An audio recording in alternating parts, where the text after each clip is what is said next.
아이고, 내가 어쩌다 저런 걸 며느리라고 들여가지고. 야, 며느리 주제에 어디서 감히 시어미 앞에서 쪼잔하게 굴어. 어허, 빤히 쳐다만 보고 대답 안 해? 당장 이 카드 한도 못 풀어. 명품관 한복판에서 시어머니가 며느리의 지갑을 빼앗으며 소리쳤습니다. 1,000만 원이 넘는 효도 여행을 보내줬더니 돌아온 건 막말뿐이었죠. 애구구, 내 팔자야. 어디서 저런 거지 발사계 같은 게 우리 집에 굴러들어 와가지고.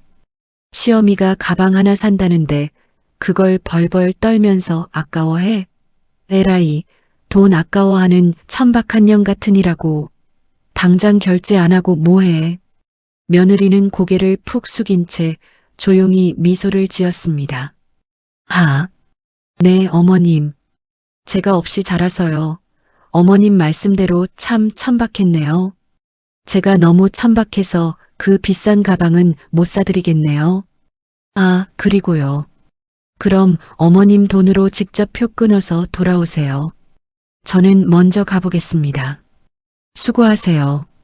바로 그날 밤 며느리는 귀국 항공권과 호텔을 싹 다 취소해버렸습니다. 자신만 쏙 빠져나온 채로 말이죠. 화려한 도시 한가운데 국제 미아가 되어버린 시댁 식구들. 하지만 이건 시작에 불과했습니다. 이 가난한 며느리의 정체가 밝혀지는 순간 모든 것이 뒤집힙니다. 사연 시작 전에 구독과 좋아요 함께 해주세요. 함께 하시는 모든 분들 가정에 축복 넘치시길 바라겠습니다. 3년 전 봄이었습니다. 지우는 작은 카페 구석에 앉아 민우를 기다리고 있었습니다. 그날 지우는 처음으로 민우에게 모든 걸 털어놓을 생각이었죠. 자신이 사실은 큰 기업 집안의 딸이라는 것을요. 지우는 손에 쥔 찻잔을 만지작거렸습니다. 민우를 만난 건 1년 전 평범한 회사원으로 위장하고 다닐 때였습니다. 민우는 가진 것 없는 영업사원이었지만 웃음이 따뜻한 사람이었죠. 지우는 그 꾸밈 없는 모습에 마음을 열었습니다. 돈도 배경도 모르는 채 자신을 좋아해주는 사람. 지훈이 평생 만나기 어려운 사람이었으니까요. 그날 카페 문을 열고 들어온 민우의 얼굴은 밝지 않았습니다. 여보, 나 큰일 났어. 민우가 자리에 앉자마자 한숨을 내쉬었습니다. 회사 그만두고 시작한 사업이 자금이 막혔어. 지우는 잠시 입을 다물었습니다. 털어놓으려던 말을 삼키고 다른 결심을 했죠. 지우는 그 자리에서 결혼을 먼저 꺼냈습니다. 우리 같이 살자. 내가 옆에서 도울게. 민우는 눈물까지 글썽이며 고개를 끄덕였습니다. 지우는 정체를 숨긴 채 민우와 부부가 되었습니다. 그리고 조용히 손을 썼죠. 해외에 이름 없는 투자 회사를 세웠습니다. 그 회사를 통해 민우의 사업에 큰 돈을 흘려보냈습니다. 민우는 그 돈이 어디서 왔는지 알지 못했습니다. 지훈이 늘 작은 빌라에서 검소하게 살았으니까요. 지훈은 명품 한 번 걸치지 않았고 좋은 차도 타지 않았습니다. 민우는 그저 자기 사업 수완이 좋아 투자를 받았다고만 믿었죠. 원래도 아내에게 별 관심이 없던 사람이었습니다. 회사가 자리를 잡자 민우는 점점 달라졌습니다. 밖에서 성공한 젊은 사장 행세를 하기 시작했죠. 집에 와서는 지훈을 함부로 대했습니다. 당신은 운 좋게 나 같은 남자 만난 거야. 민우가 거실 소파에 누워 거들먹거렸습니다. 지훈은 그 말에도 그저 웃어넘겼습니다. 사랑이 식어도 부부의 정은 남는 거라 믿었으니까요. 지훈이 정말로 마음을 닫은 건 그해 가을이었습니다. 지훈의 친정 어머니가 편찮으셔서 입원을 했던 때였습니다. 지훈은 시어머니 숙자에게 조심스럽게 말을 꺼냈습니다. 어머니, 친정 어머니가 많이 안 좋으셔서요. 지훈이 고개를 숙이며 말했습니다. 주말에 잠깐 다녀와도 될까요? 그러자 숙자의 얼굴이 싸늘하게 굳었습니다. 내 친정이 뭐 그리 대단하다고. 숙자가 코웃음을 치며 손을 내저었죠. 가난뱅이 집안일에 우리 아들 주말까지 뺏을 셈이니. 지우는 입술을 깨물며 아무 말도 못했습니다. 며칠 뒤 숙자가 집으로 찾아왔습니다. 지훈의 친정 부모를 두고 험한 말을 쏟아냈죠. 못 배우고 가난한 집 딸을 데려왔으니 이 고생이지. 숙자가 거실에 앉아 혀를 찼습니다. 내 부모가 너한테 뭘 해준 게 있다고 병수발이야. 그때 거실에 있던 민우가 끼어들었습니다. 지우는 민우가 자신을 감싸주길 바랐습니다. 단 한 번이라도 자기 편을 들어주기려. 하지만 민우는 어머니 옆에 서서 고개를 끄덕였습니다. 엄마 말이 맞아. 당신 친정 너무 챙기지 마. 민우가 지훈을 향해 손가락질을 했죠. 우리 집에 시집 왔으면 우리 집 사람이야. 지훈은 그 순간 가슴속에서 무언가 툭 끊어지는 걸 느꼈습니다. 그날 밤 지훈은 병원으로 달려갔습니다. 링거를 꽂고 누운 친정 어머니의 손을 잡았죠. 엄마 미안해. 내가 못나서. 지훈이 어머니의 야윈 손등에 얼굴을 묻었습니다. 어머니는 힘없는 손으로 지훈의 머리를 쓰다듬었습니다. 아니다, 우리 딸. 네가 무슨 잘못이니? 어머니의 그 한마디에 지훈은 소리 없이 울었습니다. 그날 지훈은 마음속으로 결심을 굳혔습니다. 이 결혼을, 이 인연을 끝내겠다고요. 하지만 그냥 끝내지는 않을 생각이었습니다. 자신과 친정을 짓밟은 대가를 똑똑히 치르게 할 작정이었죠. 지훈은 병실을 나서며 차가운 밤 공기를 들이마셨습니다. 서두르지 않기로 했습니다. 저들이 스스로 무덤을 팔 때까지 기다리기로 했죠. 지훈은 그날부터 더욱 완벽한 며느리를 연기했습니다. 속으로는 칼을 갈면서요. 그렇게 다시 1년이 흘렀고 지훈의 때가 다가오고 있었습니다. 1년이 지난 어느 저녁이었습니다. 지훈은 작은 부엌에서 된장찌개를 끓이고 있었습니다. 현관문이 거칠게 열리는 소리가 났죠. 여보, 나왔어. 밥은 됐고? 민우가 구두를 아무렇게나 벗어 던지며 들어왔습니다. 지훈은 앞치마에 손을 닦으며 돌아섰습니다. 이제 다 됐어. 손 씻고 와. 민우는 의자에 털썩 앉으며 어깨를 으쓱했습니다. 오늘 또 큰 투자 들어왔어. 무려 30억이야. 민우가 식탁을 손가락으로 툭툭 쳤습니다. 역시 사람은 머리야. 내가 기획서 하나 딱 던졌더니 외국 큰손들이 줄을 서. 지우는 찌개 그릇을 내려놓으며 고개를 끄덕였습니다. 대단하네. 당신 정말 능력 있어. 지우는 속으로 쓴웃음을 삼켰습니다. 그 30억이 다 어디서 나온 돈인지 민우는 꿈에도 몰랐으니까요. 지훈이 세운 이름 없는 회사에서 흘러든 돈이었죠. 밥을 먹던 민우가 수저를 내려놓았습니다. 아, 다음 주에 어머니 칠순이잖아. 응, 알지. 챙겨야지. 지훈이 차분하게 대답했습니다. 누나가 두바이로 가자네. 거기 제일 비싼 호텔로. 민우가 입에 밥을 가득 문 채 말을 이었습니다. 가족끼리 폼 나게 한번 가야지. 지우는 물잔을 내려놓으며 민우를 바라보았습니다. 두바이면 비용이 만만치 않을 텐데. 그 말이 끝나기 무섭게 민우의 표정이 굳었습니다. 또 시작이네.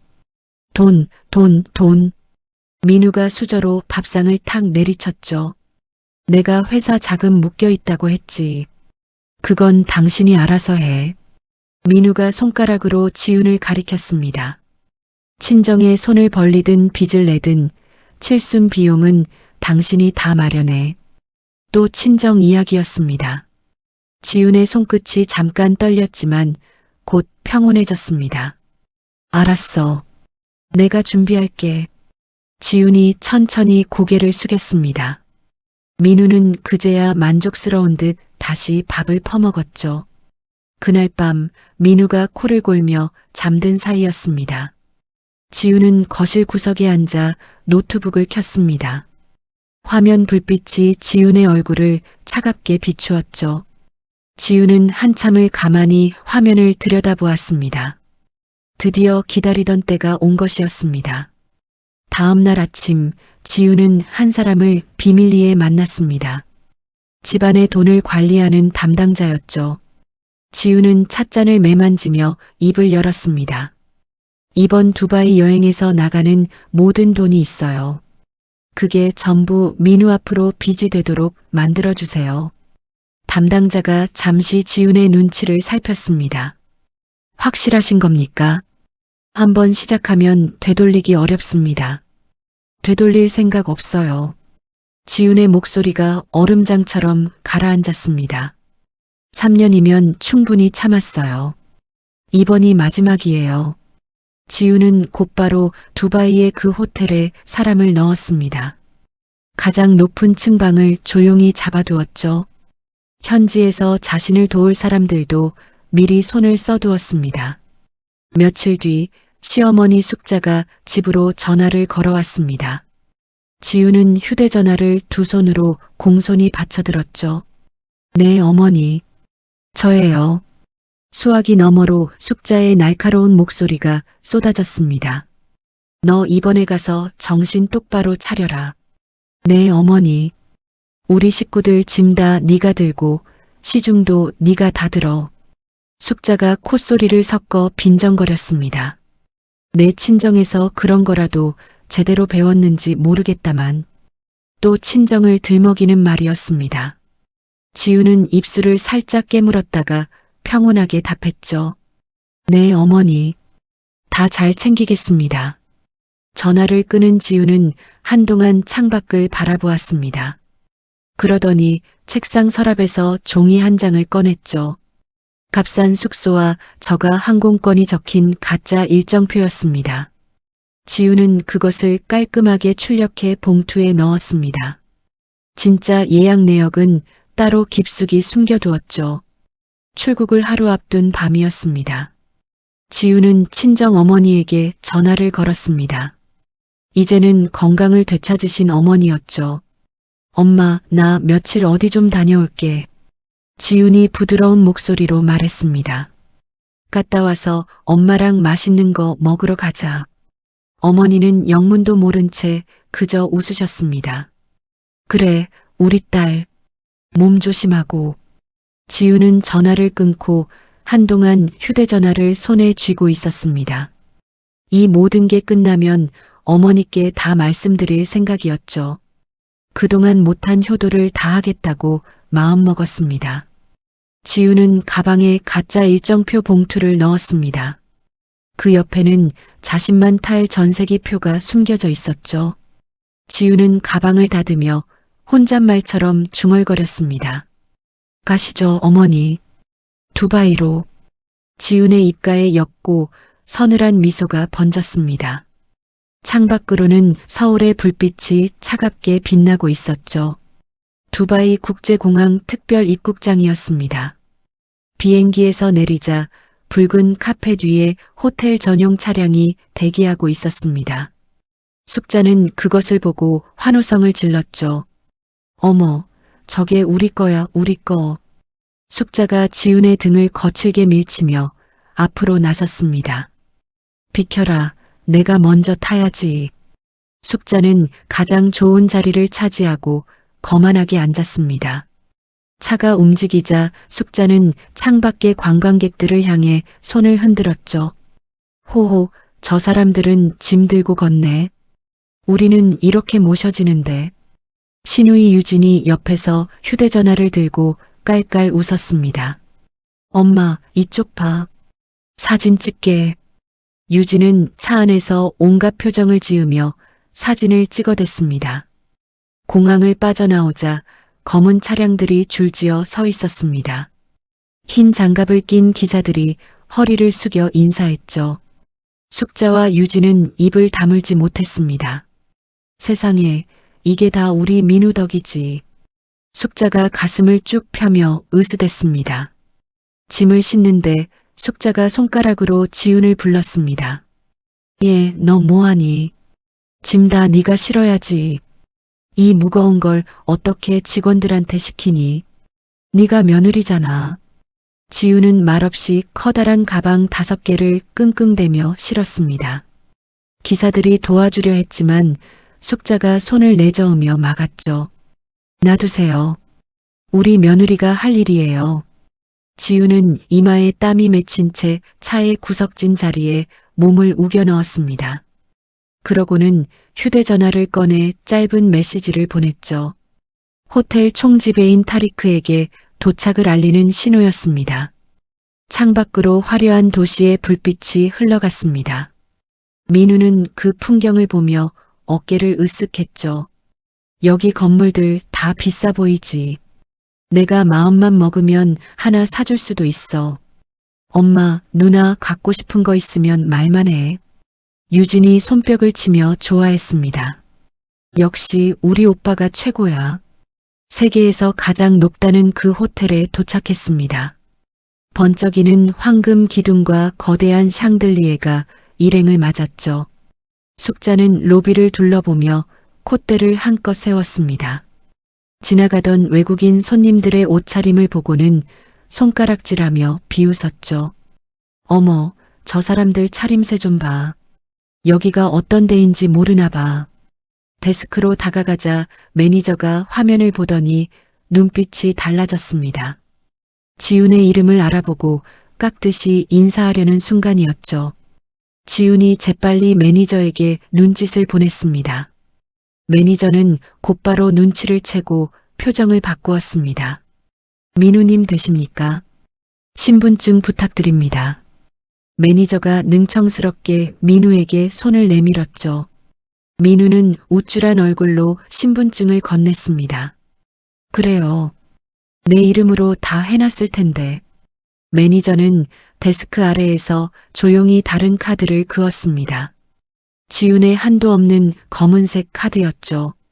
민우는 그것을 전혀 눈치채지 못했습니다. 매니저가 두 손으로 공손히 방 열쇠를 건넸죠. 최고층 방으로 모시겠습니다. 민우는 열쇠를 낚아채며 콧방귀를 뀌었습니다. 방문이 열리자 일행은 또 한 번 입을 벌렸습니다. 2층으로 된 넓은 거실의 통유리창 너머로 개인 수영장까지 보였죠. 숙자와 유진은 어린아이처럼 이 방 저 방 뛰어다녔습니다. 이 방은 내 거다. 제일 큰 거. 숙자가 가장 화려한 방에 들어가 침대에 벌러덩 누웠죠. 유진은 두 번째로 큰 방에 가방을 던져 넣었습니다. 오빠는 일해야 하니까 서재 있는 방 써.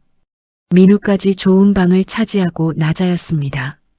지훈에게 남은 건 창문도 없는 좁은 골방이었죠. 지훈은 낡은 가방을 끌고 말없이 그 방으로 들어갔습니다. 짐을 풀기도 전에 유진이 따라 들어왔죠. 유진은 구겨진 옷 여러 벌을 지훈의 얼굴에 던졌습니다. 1시간 안에 다 다려놔. 구김 하나라도 있으면 저녁은 없는 줄 알아.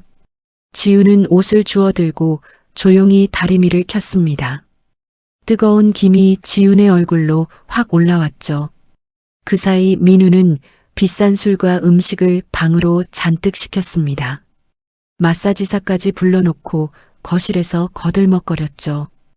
은쟁반에 담긴 음식이 도착하자 식구들이 둘러앉았습니다. 얘는 저기 멀찍이 떨어져 있어. 식탁 근처도 오지 마. 숙자가 지훈을 향해 손을 휘저었죠. 지훈은 그들이 남긴 음식 찌꺼기를 치우며 욕실로 들어갔습니다. 문을 잠그고 휴대전화를 꺼냈죠. 호텔에서 나가는 모든 돈이 민우 앞으로 가도록 서류에 손가락으로 서명을 했습니다. 밤이 깊어지자 숙자가 지훈을 다시 불렀습니다.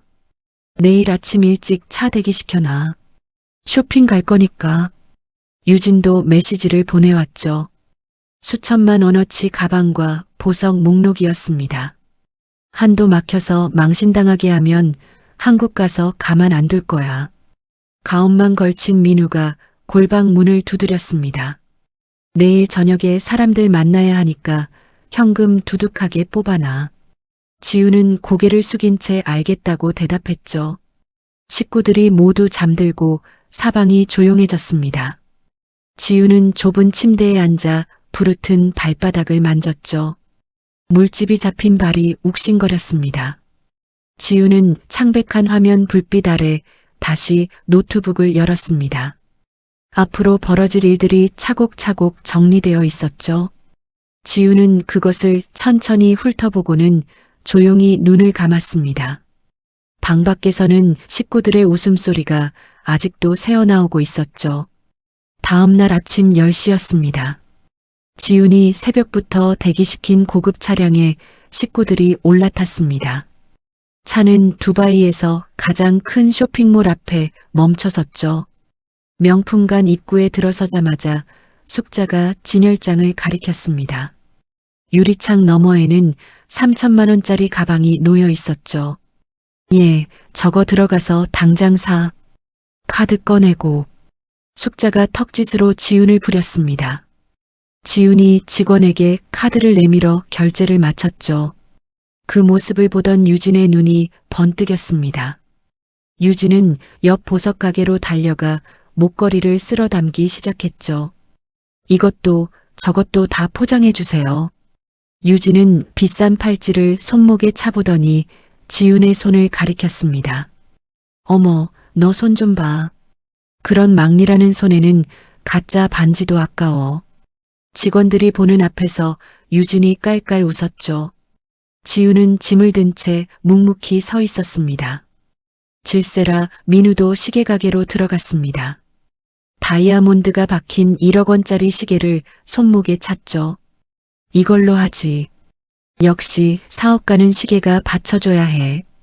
민우는 가게 안 외국인 손님들에게 어설픈 말을 걸어보았습니다.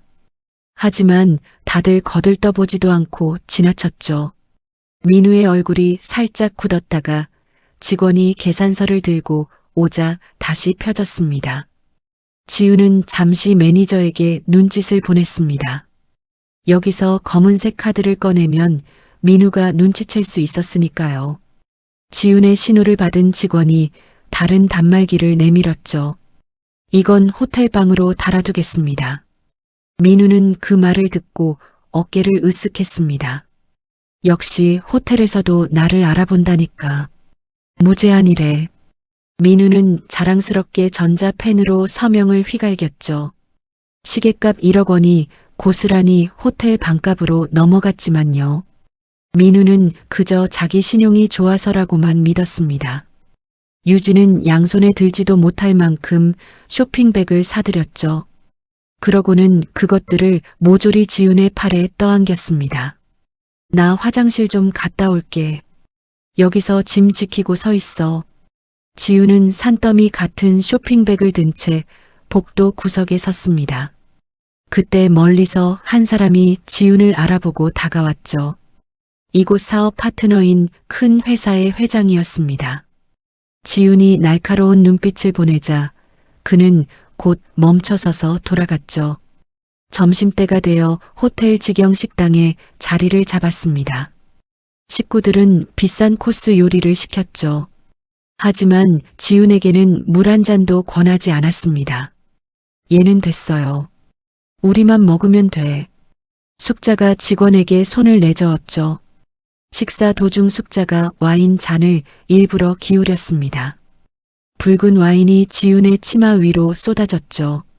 아이고, 칠칠치 못하게 거기 왜 서 있어. 숙자는 도리어 화를 내며 접시를 탁 내려놓았습니다. 지훈은 젖은 치마를 손으로 닦으며 가만히 서 있었죠. 식사가 끝날 무렵 숙자가 폭탄 같은 말을 꺼냈습니다. 내일 저녁에 내 칠순 잔치할 거다. 여기 호텔에서 이쪽 교민들이랑 친척들 100명도 넘게 불렀어. 민우의 얼굴이 잠깐 하얗게 질렸죠. 100명이요. 그 식대를 어떻게 해? 말이 끝나기도 전에 숙자가 식탁을 쾅 내리쳤습니다. 네가 수백억을 버는 놈이 그깟 밥값이 아까워. 체면이 구겨진 민우가 지훈을 구석으로 끌고 갔죠. 내일까지 잔치 비용 다 마련해. 친정집을 팔든 뭘 하든. 또 친정을 들먹이는 소리였습니다. 지우는 눈물을 글썽이는 척하며 고개를 끄덕였죠. 알았어. 내가 다 준비할게. 그러고는 곧바로 호텔 측에 연락을 넣었습니다. 100명이 들어갈 큰 연회장과 비싼 술을 모두 잡아두라고요. 오후 내내 쇼핑은 끝없이 이어졌습니다. 지훈이 짊어진 짐은 점점 무거워졌죠. 결국 지훈의 구두굽이 뚝 부러졌습니다. 지훈은 차가운 대리석 바닥에 무릎을 꿇으며 주저앉았죠. 무릎에서 피가 배어 나왔습니다. 어머, 창피하게 사람들 다 보잖아. 숙자가 혀를 차며 고개를 돌렸죠. 빨리 일어나. 사람들이 우릴 어떻게 보겠니? 하지만 지훈을 일으켜주는 사람은 아무도 없었습니다. 숙자와 유진은 자기들끼리 차를 타고 호텔로 가버렸죠. 식구들이 모퉁이를 돌아 시야에서 사라진 순간이었습니다. 지훈은 부러진 구두를 태연하게 벗어던졌죠. 그러고는 기둥 뒤에 있던 사람들에게 손짓을 보냈습니다. 사복 차림의 경호 요원들이었죠. 요원들은 수억 원어치 쇼핑백을 재빨리 카트에 실어 빼돌렸습니다. 지훈은 맨발로 천천히 걸어나갔죠. 대기하던 차에 올라타 다친 발목을 치료받았습니다. 그러더니 스스로 스타킹을 찢고 머리를 헝클어뜨렸죠. 호텔로 돌아온 지훈은 숙자 앞에 무릎을 꿇었습니다. 어머니, 죄송해요. 길에서 강도를 당했어요. 지훈이 눈물을 쏟으며 오열하는 연기를 펼쳤죠. 쇼핑한 거 다 빼앗겼어요. 흑흑. 숙자는 펄쩍 뛰며 지훈을 쏘아보았습니다. 지훈은 고개를 푹 숙인 채 어깨를 떨었죠. 그 떨리는 어깨 너머로 지훈의 입꼬리가 조용히 올라갔습니다. 내일 밤 무너질 식구들의 모습이 벌써 눈앞에 그려졌으니까요. 여행 사흘째, 숙자의 칠순 잔치 당일이었습니다. 아침부터 펜트하우스 거실이 시끄러웠죠. 내년이 정신을 어디다 두고 다니길래 그걸 다 털려. 숙자가 지훈의 머리채를 잡고 흔들었습니다. 지훈은 바닥에 엎드린 채 같은 말만 되풀이했죠. 죄송해요, 어머니. 정말 죄송해요. 민우는 그런 지훈의 머리를 발로 툭툭 밀쳤습니다. 이 집 재산 다 까먹는 기생충 같은 게. 민우가 침을 뱉듯 내뱉었죠. 숙자는 잃어버린 보석 생각에 분이 풀리지 않았습니다. 오늘 잔치는 제일 비싼 걸로 도배해. 알았어. 숙자가 지훈을 향해 신경질을 부렸죠. 오후 5시가 되자 연회장이 사람들로 가득 찼습니다. 숙자가 부른 교민들과 친척이 100명을 훌쩍 넘었죠. 화려한 샹들리에 아래로 손님들이 줄지어 들어왔습니다. 지훈은 검은 옷에 흰 앞치마를 두른 채 입구에 서 있었죠. 손님들의 코트를 받아 거는 일을 맡았던 겁니다. 숙자는 수천만 원짜리 한복을 차려입고 손님들 사이를 누볐죠. 마치 큰 회사 사모님이라도 된 양 거드름을 피웠습니다. 어서 오세요. 오느라 고생하셨죠. 숙자가 가식적인 웃음을 흘렸습니다.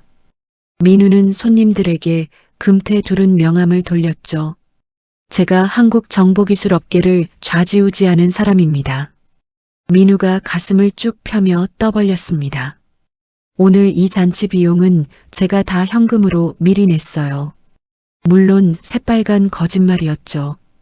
연회장 한가운데에는 거대한 술잔 탑이 세워졌습니다. 한 병에 수백만 원짜리 술이 폭포처럼 쏟아졌죠. 손님들은 그 광경에 감탄하며 박수를 쳤습니다. 지훈은 바닥에 흘린 술을 걸레로 닦았죠. 떨어진 포크를 줍고 빈 잔을 치우며 종처럼 일했습니다. 하지만 지훈의 옷 곳곳에는 작은 렌즈들이 숨어 있었죠. 민우의 행동과 말을 하나도 빠짐없이 담고 있었습니다. 유진은 한 교민 사업가 아들 옆에 찰싹 붙어 웃었죠. 오빠의 가짜 재력을 자랑하며 콧대를 세웠습니다. 그러더니 앞치마를 두른 지훈을 손가락으로 가리켰죠. 저 여자요. 우리 집 돈 보고 시집 온 식모예요. 유진이 손님들 앞에서 지훈을 깎아내렸습니다. 비싼 바닷가재 요리가 테이블에 오르자였죠. 숙자가 단상에 올라가 마이크를 잡았습니다. 우리 아들 민우가 얼마나 잘났는지 아세요? 숙자가 침을 튀겨가며 아들 자랑을 늘어놓았죠. 분위기가 달아오르자 숙자가 지훈을 가리켰습니다. 저기 저 며느리 좀 보세요. 근본 없는 집 출신이라. 숙자가 마이크에 대고 지훈을 조롱했죠. 놀랍게도 손님들 절반이 박장대소하며 맞장구를 쳤습니다. 공짜로 먹는 비싼 음식에 취해 함께 비웃었던 거죠. 지훈은 쟁반을 든 채 조용히 손목시계를 보았습니다. 그러더니 멀찍이 선 타리크 총지배인에게 고개를 살짝 끄덕였죠. 작전을 시작하라는 신호였습니다. 숙자의 연설이 끝나자 민우가 마이크를 넘겨받았죠. 오늘 추가로 시키는 술값이며 뭐며 전부 제가 책임집니다. 민우가 호기롭게 외쳤습니다. 밤새 마음껏 드세요. 한 푼도 아끼지 말고.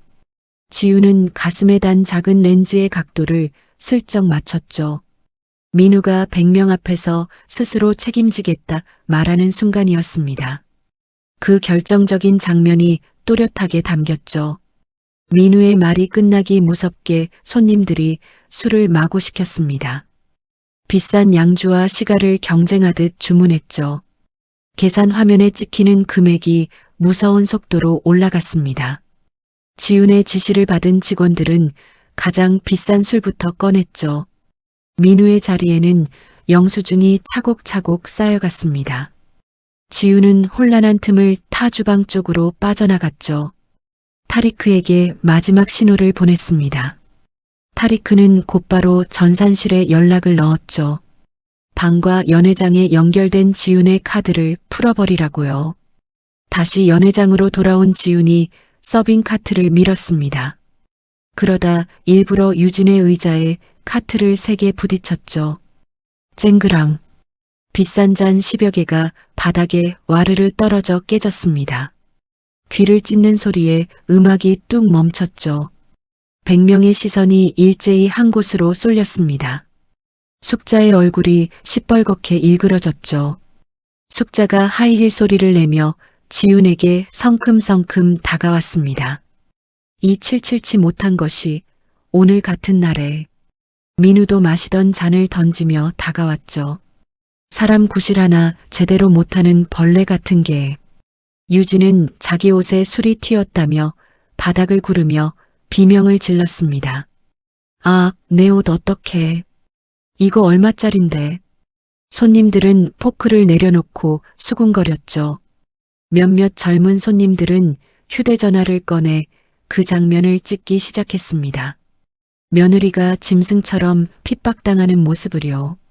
지훈은 깨진 유리 조각을 처연하게 바라보았죠. 고개를 푹 숙인 채 어깨를 가늘게 떨었습니다. 가련한 피해자의 모습 그 자체였죠. 100명이라는 무대 위에서였습니다. 숙자와 민우의 마지막 발악을 두 눈으로 지켜보면서요. 지훈은 가슴속에서 끓어오르는 무언가를 차갑게 눌렀습니다. 이제 곧 이 화려한 잔치가 어떻게 끝날지 지훈만이 알고 있었죠. 연회장 분위기가 최고조에 달한 저녁 8시였습니다. 숙자가 깨진 유리 조각을 구둣발로 밟으며 다가왔죠. 그러더니 지훈의 흰 앞치마를 두 손으로 거칠게 움켜쥐었습니다. 이 망할 것이 잔치를 다 망쳐놨어. 숙자가 손님들 앞에서 귀가 찢어지게 소리를 질렀죠. 칠순 잔치격이 시궁창으로 떨어졌잖아. 숙자는 지훈의 가슴에 단 명찰과 앞치마를 잡아 뜯었습니다. 그것을 바닥에 내동댕이 치고 침을 뱉었죠. 민우가 손님들 눈치를 보며 다가왔습니다. 말리는 척하더니 결국 지훈의 어깨를 밀쳤죠. 꼴도 보기 싫으니까 당장 나가. 화장실에나 처박혀 있어. 유진까지 거들었습니다. 유진은 지훈의 팔을 손톱으로 꼬집어 잡아 끌었죠. 내 얼굴 보기 창피해. 나가 빨리. 유진이 지훈을 연회장 문 밖으로 거칠게 밀어 던졌습니다. 지훈이 복도로 쫓겨나자 숙자가 다시 단상에 올랐죠. 저런 근본 없는 것은 우리 집안 모임에 낄 자격도 없어요. 숙자가 뻔뻔하게 잔을 들고 건배를 외쳤습니다. 문틈으로 손님들의 웃음소리와 잔 부딪히는 소리가 새어나왔죠. 복도에 쓰러져 있던 지훈이 천천히 몸을 일으켰습니다. 구겨진 치마를 툭툭 털었죠. 그 순간 지훈의 얼굴에서 주눅든 며느리의 모습이 사라졌습니다. 차갑고 서늘한 눈빛만이 남았죠. 복도 끝 기둥 뒤에서 한 사람이 발소리를 죽이며 걸어왔습니다. 지훈의 비서 최 실장이었죠. 최 실장이 허리를 깊이 숙였습니다. 오래 기다리셨습니다, 회장님. 최 실장은 부드러운 쇼를 지훈의 어깨에 덮어주었죠. 지훈은 최 실장의 안내를 받으며 복도를 걸었습니다. 오직 귀빈만 탈 수 있는 황금색 비밀 승강기에 올랐죠. 승강기 안에서 지훈은 옷을 갈아입었습니다. 거울을 보며 헝클어진 머리를 단정하게 매만졌죠.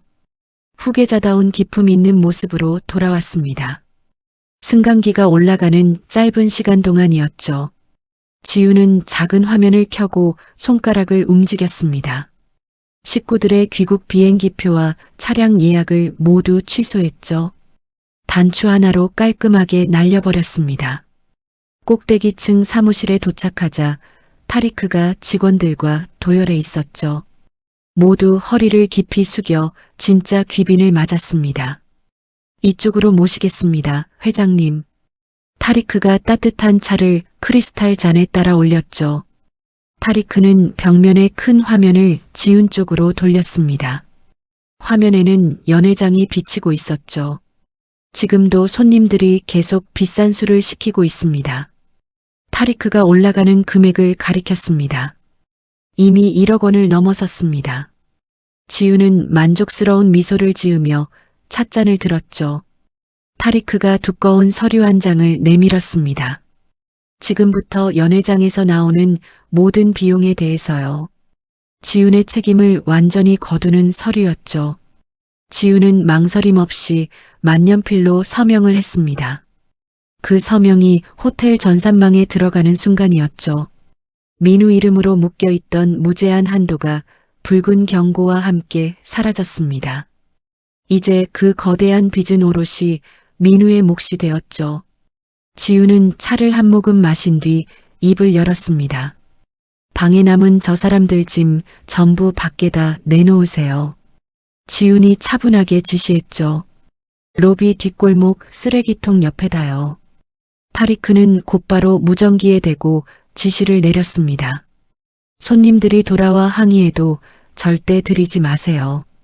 지훈은 한 가지를 더 시켰죠. 민우의 자리로 가장 비싼 술 한 병을 보내라고요. 자신의 이름으로 보내는 마지막 조롱이었습니다. 창가에 선 최 실장이 화면을 확인하고 돌아섰죠. 회장님 모실 전세기 이륙 준비 끝났습니다. 지훈은 고개를 끄덕였습니다. 그러더니 타리크에게 또 다른 서류 뭉치를 건넸죠. 이곳 경찰에게 미리 협조를 구해둔 문서였습니다.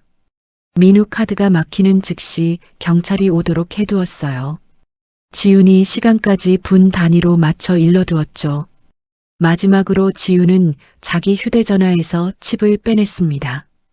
그것을 가위로 반으로 뚝 잘라 재떨이에 버렸죠. 비서가 건넨 새 전화기를 받아들었습니다. 이제 누구도 지훈에게 연락할 수 없었죠. 타리크와 직원들의 깍듯한 배웅을 받으며였습니다. 지훈은 사무실 밖 옥상으로 걸어나갔죠. 밤바람이 시원하게 불어왔습니다. 옥상에는 헬기 한 대가 날개를 돌리고 있었죠. 지훈은 그 안에 올라탔습니다. 거대한 굉음과 함께 헬기가 떠올랐죠. 지훈은 점점 작아지는 호텔 불빛을 내려다보았습니다. 무심하고 차가운 눈으로요. 화려한 도시의 야경을 가르며 헬기가 공항으로 향했죠. 지훈은 비서가 따라준 잔을 천천히 들었습니다. 3년간의 지긋지긋한 위장 생활이 끝나는 순간이었죠. 문득 친정 어머니의 야윈 손이 떠올랐습니다. 이제 그 손을 마음 편히 잡아드릴 수 있게 되었죠. 지우는 창밖의 황금빛 불빛을 바라보며 잔을 입에 댔습니다. 저 아래 연회장에서는 아직 아무도 모르고 있었죠. 지훈이 두바이 하늘을 떠나고 2시간이 흐른 뒤였습니다. 자정이 가까워지자 손님들이 하나둘 일어났죠. 다들 잔뜩 취해 비틀거렸습니다. 테이블에 놓인 비싼 답례품을 챙겨 들고 떠났죠. 손님들이 썰물처럼 빠져나가자 연회장이 텅 비었습니다. 바닥에는 음식 찌꺼기와 빈 술병만 나뒹굴었죠. 숙자는 마지막 손님까지 환한 웃음으로 배웅했습니다. 오늘 즐거우셨죠? 조심히 들어가세요. 숙자는 자신이 교민사회에서 제일 부자 사모님으로 인정받았다고 믿었죠. 기쁨에 겨워 어쩔 줄을 몰랐습니다. 민우가 넥타이를 풀어 헤친 채 계산대로 걸어갔죠. 얼굴이 술기운으로 벌겋게 달아올라 있었습니다. 여기 계산서 가져와요. 민우가 직원에게 손가락을 거만하게 튕겼죠. 제복을 차려입은 매니저가 긴 계산서를 2손으로 받쳐들고 왔습니다. 계산서 맨 아래에는 붉은 글씨가 선명했죠. 1억 2,500만 원. 그 숫자를 본 민우의 얼굴이 하얗게 질렸습니다. 술기운이 등골을 타고 싹 달아났죠. 민우는 떨리는 손으로 검은색 카드를 꺼냈습니다. 평소 지훈이 건네주던 그 카드였죠. 여기 이걸로 긁어요. 민우가 헛기침을 하며 허세를 부렸습니다. 매니저가 카드를 기계에 넣었죠. 곧 요란한 경고음이 울렸습니다. 화면에는 분실로 정지된 카드라는 글자가 떴죠. 민우의 눈이 휘둥그레졌습니다. 기계가 고장났나 봐요. 다시 해봐요. 민우가 계산대를 탁 내리쳤죠. 그러더니 지갑에서 다른 카드 4장을 황급히 꺼냈습니다. 하지만 전부 한도 초과로 튕겨나왔죠. 식은땀을 흘리던 민우가 매니저의 팔을 끌었습니다. 내일 아침에 한국에서 송금할게요. 내 명함 봐요. 민우가 가짜 명함을 들이밀며 사정했죠. 매니저는 단호하게 고개를 저었습니다. 심상치 않은 분위기에 숙자와 유진이 다가왔죠. 왜 그래? 무슨 일인데? 숙자가 카운터를 기웃거렸습니다. 매니저가 화면을 돌려 보여주었죠. 펜트하우스 보증금까지 2시간 전에 모두 취소되었다는 내용이었습니다. 민우는 머리를 한 대 맞은 듯 멍해졌죠. 곧 분노가 치밀어 올랐습니다. 그 미친 며느리가 한 짓이야. 당장 그년 잡아와. 민우가 직원들 멱살을 잡고 핏대를 세웠죠. 하지만 지훈은 호텔 어디에도 없었습니다. 유진이 떨리는 손으로 지훈에게 전화를 걸었죠. 수십 번을 걸어도 똑같은 소리만 나왔습니다. 없는 번호라잖아. 이게 무슨 일이야? 유진의 목소리가 덜덜 떨렸죠. 매니저가 무전기에 대고 짧게 신호를 보냈습니다. 곧 덩치 큰 보안 요원 8명이 출입구를 막아섰죠. 분위기가 험악해지자 유진이 도망치려 했습니다. 나 화장실 좀. 유진이 뒷문으로 내달렸죠. 하지만 곧바로 요원에게 뒷덜미를 잡혀 끌려왔습니다. 유진은 짐짝처럼 바닥에 주저앉았죠. 숙자는 바닥에 벌러덩 드러누워 생떼를 썼습니다. 며느리가 우리 돈 훔쳐 도망갔어요. 경찰 불러요. 경찰. 숙자가 적반하장으로 난동을 부렸죠. 매니저는 차가운 얼굴로 종이 한 장을 내밀었습니다. 지훈이 서명하고 간 짐 처리 서류였죠. 방은 이미 잠겼습니다. 짐은 전부 밖에 내놓았어요. 매니저가 무심하게 말했습니다. 로비 뒤편 쓰레기통 옆에 있습니다. 비싼 가방들이 길거리에 버려졌다는 말이었죠. 숙자가 개거품을 물고 밖으로 뛰쳐나가려 했습니다. 하지만 요원의 팔에 막혀 나가떨어졌죠. 민우는 무릎을 꿇고 요원들에게 매달렸습니다. 내일 회사 돈으로 갚을게요. 한 번만 봐줘요. 민우가 명함을 얼굴에 들이밀며 빌었죠. 하지만 호텔 측은 거들떠보지도 않았습니다.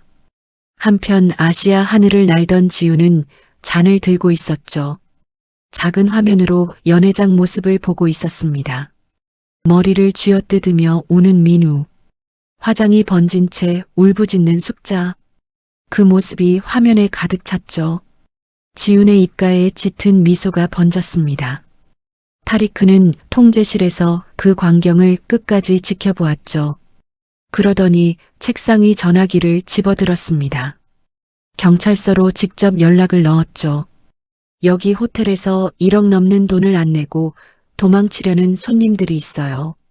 타리크가 차분하게 신고했습니다. 세상에서 가장 화려하던 연회장이었죠. 단 몇 분 만에 빠져나갈 곳 없는 감옥으로 변했습니다. 세 사람은 숨이 막히는 공포 속에 갇히고 말았죠. 호텔 신고를 받고 경찰이 들이닥친 시각이었습니다. 요란한 사이렌 소리와 함께 무장 경찰들이 연회장 문을 박차고 들어왔죠. 커다란 경찰견까지 지저대며 달려들었습니다. 곤봉과 무기를 찬 경찰들의 살벌한 모습이었죠. 숙자는 그제야 현실의 공포를 느꼈습니다. 숙자는 바닥에 엎드려 두 손을 모았죠. 살려주세요. 잘못했어요. 흑흑. 영어를 쓰는 책임 수사관이 민우의 멱살을 잡아 일으켰습니다. 이 돈을 낼 능력이 있다는 증거를 보여주시오. 수사관이 민우를 다그쳤죠. 민우는 덜덜 떨며 번역기를 켰습니다. 한국에 있는 못된 아내가 우리 재산을 다 가지고 도망갔어요. 민우가 더듬거리며 변명했죠. 수사관은 어이없다는 듯 코웃음을 쳤습니다. 타리크에게 받은 서류를 민우의 가슴에 들이밀었죠. 애초에 이 모든 돈이 다 부인 것이었소. 수사관이 서류를 가리켰습니다. 당신은 그걸 자기 돈인 척 호텔을 속인 거요. 옆에 있던 형사가 민우의 손목을 낚아챘죠. 어제 산 1억 원짜리 시계를 거칠게 벗겨냈습니다. 범죄로 얻은 물건이라며 증거품으로 가져갔죠. 상황이 최악으로 치닫자 유진이 손가락질을 했습니다. 저는 죄 없어요. 오빠가 오라고 해서 왔을 뿐이에요.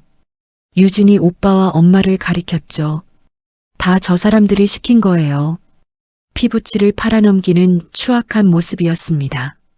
경찰은 이들의 변명을 들은 척도 하지 않았죠. 세 사람의 여권을 모두 거두어 봉투에 넣었습니다. 그러고는 차가운 수갑을 꺼냈죠. 민우와 숙자, 유진의 손목에 수갑이 채워졌습니다. 차가운 쇠가 살을 파고들자 숙자가 눈을 까디집었죠. 숙자는 그 자리에서 정신을 잃고 쓰러졌습니다. 경찰들은 아랑곳하지 않았죠. 축 늘어진 숙자의 양팔을 잡고 바닥에 질질 끌었습니다.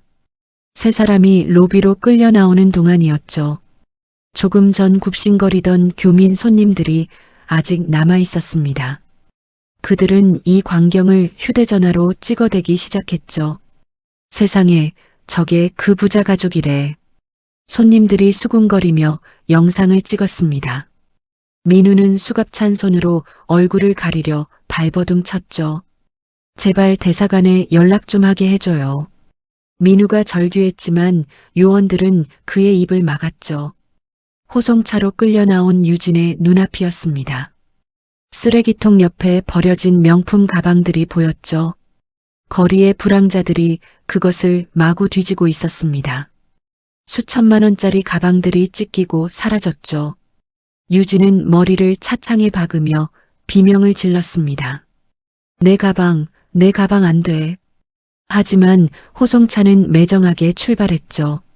세 사람은 경찰서 지하 유치장에 쳐넣어졌습니다. 빛 한 점 들지 않는 어둡고 습한 곳이었죠. 썩은 냄새가 코를 찔렀습니다. 남녀 구분도 없이 한 곳에 갇혔죠. 숨이 턱턱 막히는 더위가 몰려왔습니다. 숙자가 자랑스럽게 입었던 비싼 한복은였죠. 오물과 땀에 절어 걸레짝처럼 변해버렸습니다. 유치장 안에는 험상궂은 사람들이 있었죠.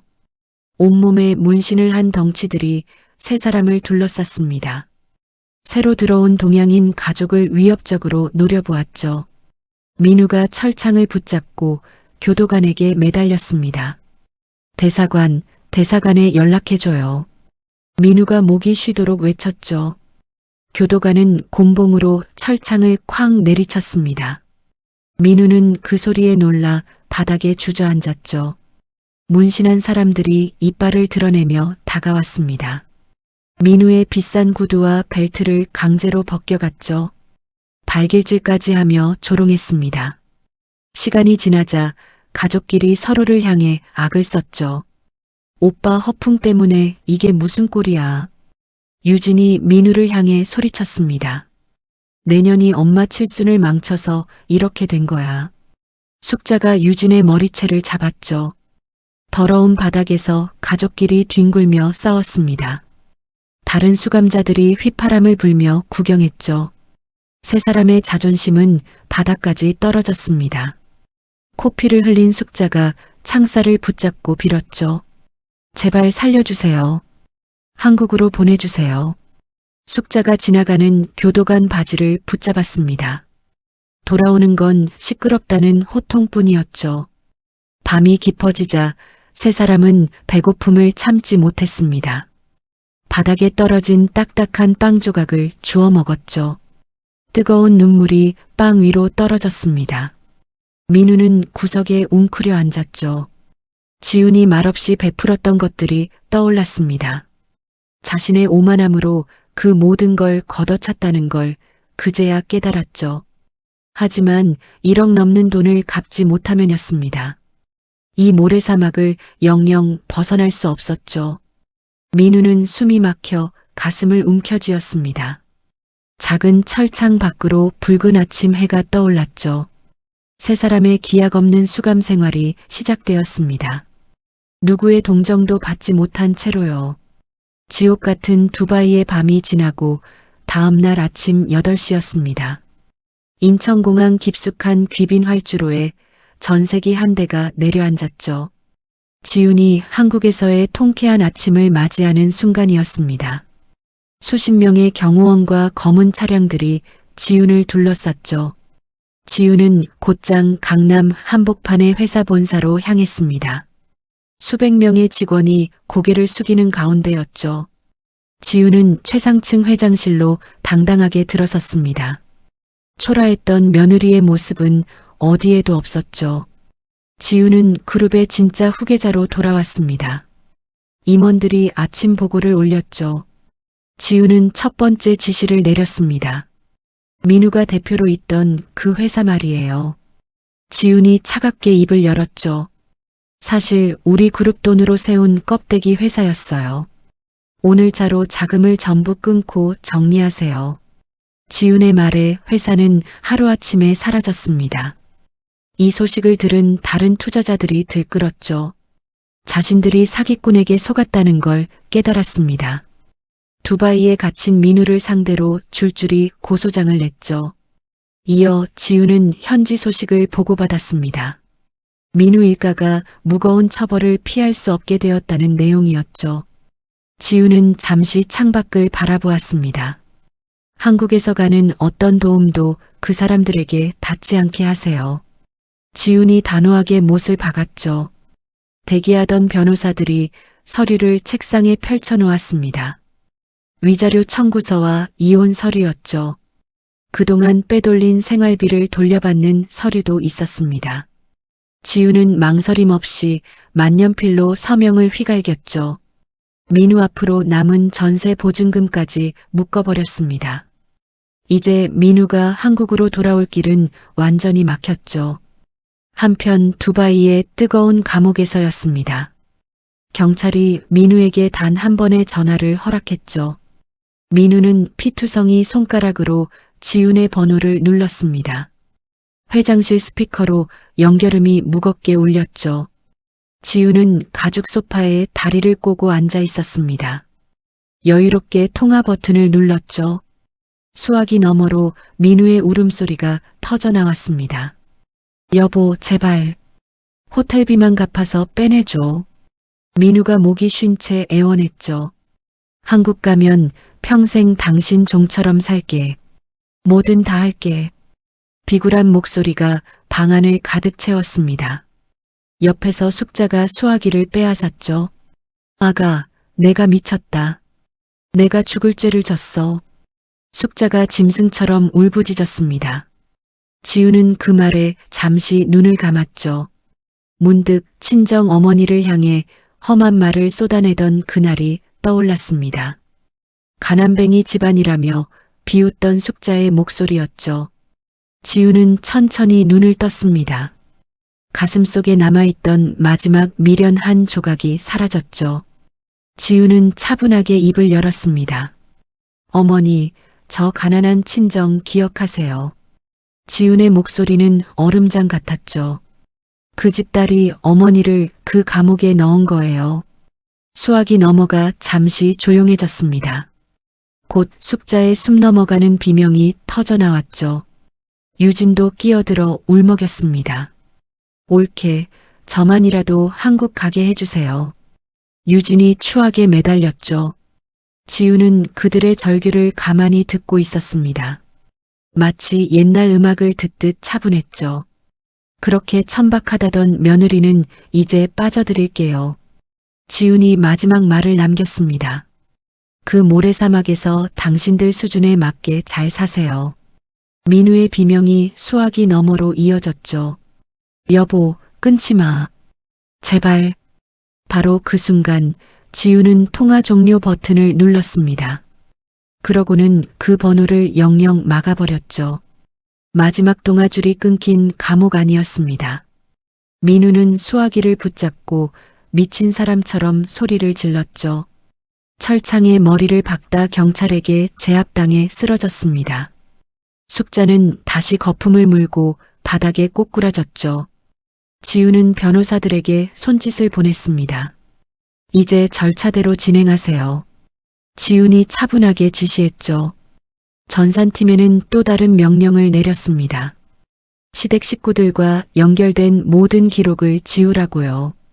단 몇 분 만에 그들과의 인연이 흔적도 없이 사라졌죠. 그날 저녁이었습니다. 한국과 두바이의 뉴스가 이 사건을 크게 다루었죠. 호텔에서 1억 넘게 먹고 도망치려던 한국 가족 이야기였습니다. 화면에는 세 사람의 얼굴이 그대로 나왔죠. 부자인 척 컷에 부리던 유진의 누리 소통망은 난리가 났습니다. 그녀를 비난하는 댓글이 수만 개씩 달렸죠. 이들에게 빌붙던 지인들이 먼저 연락을 끊었습니다. 친척들마저 망신시킨 가족이라며 등을 돌렸죠. 세 사람은 사회에서 완전히 매장당했습니다. 지우는 텅 빈 회장실 창가에 섰죠. 창밖으로는 서울의 밤하늘이 끝없이 펼쳐졌습니다. 자신을 짓밟던 사람들에게 마침내 대가를 치르게 한 지훈이었죠. 그것도 가장 치밀하고 합법적인 방법으로요. 지훈은 휴대전화를 들어 친정 어머니에게 전화를 걸었습니다. 신호음이 두어 번 울리고 어머니의 목소리가 들렸죠. 우리 딸 잘 다녀왔니? 그 한마디에 지훈의 차가운 눈빛이 잠시 풀렸습니다. 응, 엄마. 나 이제 다 끝났어. 지훈이 나직하게 대답했죠. 우리 내일 맛있는 거 먹으러 가자. 지훈은 전화를 끊고 창밖을 오래도록 바라보았습니다. 복수가 모두 끝나고 두 달이 흐른 어느 봄날이었습니다. 지훈은 친정 어머니와 함께 한적한 바닷가를 걷고 있었습니다. 따뜻한 바람이 두 사람의 머리카락을 부드럽게 흔들었죠. 어머니는 이제 건강을 완전히 되찾으셨습니다. 지훈의 손을 꼭 잡고 천천히 모래밭을 걸었죠. 우리 딸, 그동안 얼마나 힘들었니? 어머니가 지훈을 바라보며 나직하게 물었습니다. 지훈은 잠시 말없이 바다를 바라보았죠. 이제 다 지난 일이야, 엄마. 지훈이 옅게 웃으며 대답했습니다. 지훈은 그제야 어머니에게 모든 걸 털어놓았습니다. 그동안 어떤 마음으로 그 시간을 견뎌왔는지를요. 어머니는 한참을 듣더니 지훈의 손등을 쓰다듬었죠. 고생했다, 우리 딸. 정말 고생 많았어. 어머니의 눈가에 눈물이 살짝 맺혔습니다. 지훈도 코끝이 시큰해졌죠. 엄마한테 잘 못해드려서 미안해. 지훈이 어머니의 어깨에 머리를 기댔습니다. 이제부터 효도 많이 할게. 어머니는 그런 지훈의 등을 토닥였죠. 두 사람은 한동안 말없이 파도 소리를 들었습니다. 지훈은 문득 마음 한구석이 허전한 걸 느꼈죠. 그렇게 이를 갈며 준비했던 복수가 끝났는데도였습니다. 가슴이 뻥 뚫린 듯 텅 빈 기분이 들었죠. 미움이 사라진 자리에 무엇이 남았는지 알 수 없었습니다. 어머니가 그런 지훈의 마음을 읽은 듯 입을 열었죠. 이제 너를 위해 살아라. 어머니가 지훈의 얼굴을 두 손으로 감쌌습니다. 남 미워하느라 내 인생을 더는 쓰지 말고. 지훈은 그 말에 가만히 고개를 끄덕였죠. 오랫동안 미움 하나로 버텨온 시간이었습니다. 이제는 그 미움을 내려놓을 때가 된 것이었죠. 서울로 돌아온 지훈은 회사 일에 더 깊이 빠져들었습니다. 이제는 신분을 숨길 이유가 없었죠. 지훈은 당당하게 후계자의 자리에서 일했습니다. 직원들은 그런 지훈을 진심으로 따랐죠.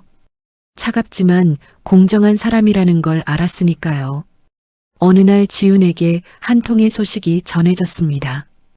두바이의 세 사람에 관한 소식이었죠. 민우 일가는 결국 무거운 벌을 받게 되었다고 했습니다. 빚을 갚을 길이 없어 오랜 시간을 그곳에서 보내야 했죠. 한때 부자 행세를 하던 가족의 처참한 끝이었습니다. 지훈은 그 소식을 듣고도 별다른 표정이 없었죠. 기쁘지도 슬프지도 않았습니다. 그저 마땅한 결과라고 생각했을 뿐이었죠.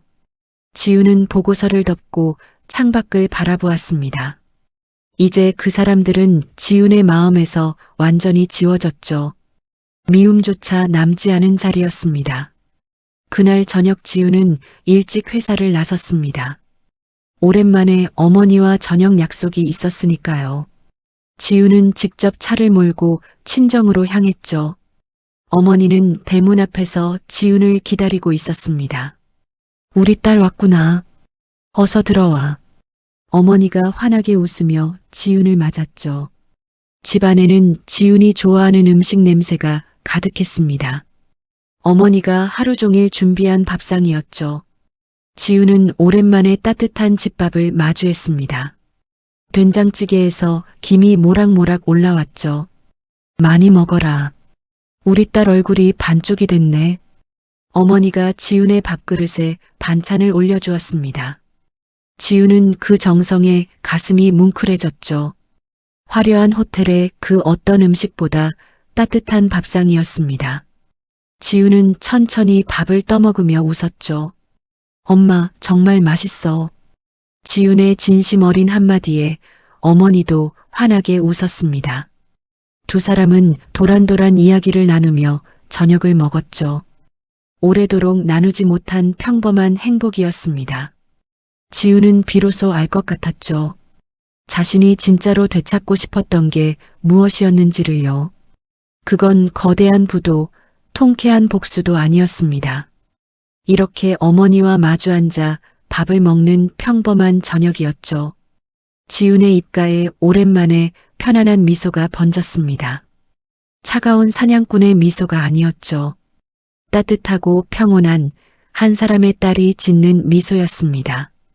창밖으로는 봄밤의 부드러운 바람이 불어왔죠. 지훈의 길고 긴 겨울이 마침내 끝나가고 있었습니다.